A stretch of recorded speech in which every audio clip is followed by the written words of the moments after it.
Well, Christian, thank you very much. And as you said, you asked some big questions there. And obviously, I will give Rob and Helen both the opportunity to address those Christian's points. But let's bring in our other panelists before we do that. And obviously, as Christian said, we're particularly looking for, looking forward. What can we learn from these two projects? What do we need more of? What do we need? And Christian's point: are they, when they say they're affordable, are they really affordable? Julia, if you're happy to stay in your seat, tell us your initial thoughts about these and what lessons we learn from them. Well, I think they're both fantastic examples of scale and ambition. They're very different. So, as you say, the Nine Elms scheme, I think it must be unique in terms of that piece of central London and the opportunity that creates.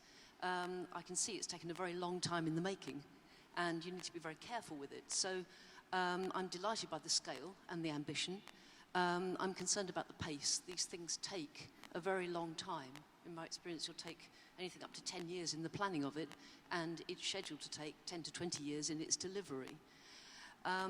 So I'm interested in that. I'm interested in who it's for, which comes back to this question about affordability. And I agree with Christian. The Nine Elms project appears, its presenting figure is 15% affordable housing. I know that there will be a lot of emphasis on intermediate market and on shared equity product within that. But at £950 a square foot, it's not affordable. And so it may be a sub-market, but actually, who are we creating it for? And I'm interested in how the local authorities are going to use their powers and controls to be able to ensure that it is accessible, and I'm sure they've got a lot of ideas about that. The Enfield example is quite different, and you're creating something which is not right in the middle of town. It's not at the moment connected. And so there, I'm interested in how we make that a destination and how we start to do that right now. Because I think it could be fantastic, but it will take a huge amount of investment in creating it as a destination from day one to be able to actually have something which is anything other than a dormitory. And I don't think your vision is for it to be a dormitory. So actually, how do we make sure that that happens all the time? We get that pace of delivery, but we get the infrastructure and the investment to run alongside that. So it's not just about housing, not just about leisure, not just about employment. It actually brings it all together.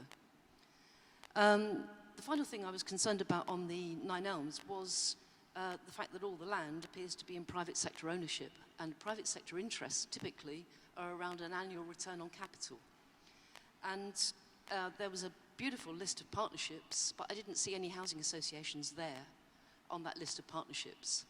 And the G15 house 1 in 10 Londoners.